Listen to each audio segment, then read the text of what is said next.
In Galatians chapter 3, verse 13 and 14, Paul writes talking about a guy called Abraham and Christ. And he says in these two verses, he says, Christ hath redeemed us from the curse of the law, being made a curse for us.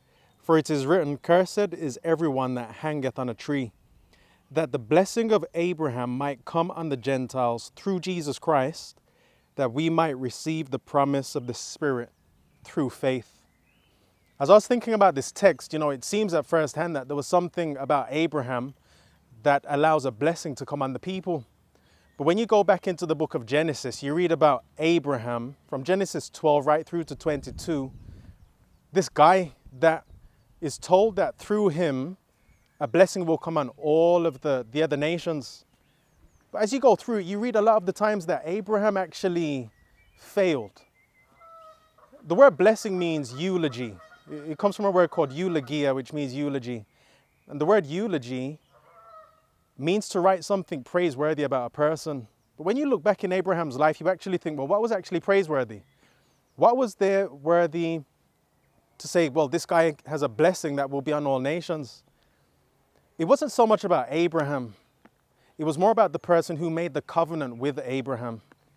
You see, God made a covenant saying that he would bless him and everybody else that has this faith in God the same way that Abraham had this faith.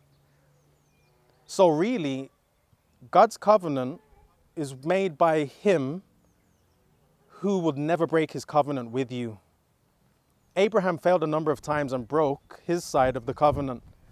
But it got to a point in Genesis 22 verse 8 when he was about to offer his son Isaac as a sacrifice. And when he was about to offer that son, God said, no, don't do it. And Isaac asks Abraham, well, where's the sacrifice? And God said he would provide a sacrifice. That sacrifice is Jesus Christ. And that's the blessing that we can all have. In 2005, I had to bury my father. I was given the deep privilege to speak his eulogy. When I was putting that eulogy together, I had to speak to other people about the good things that my father did. I had to hear about some of the stories that people just enjoyed about him. But on the day of the funeral, it was hard to talk to everybody, telling everyone about this great guy that my father was. But there's actually a guy that was greater than him. He's greater than me. He's greater than everybody. And that's Jesus Christ.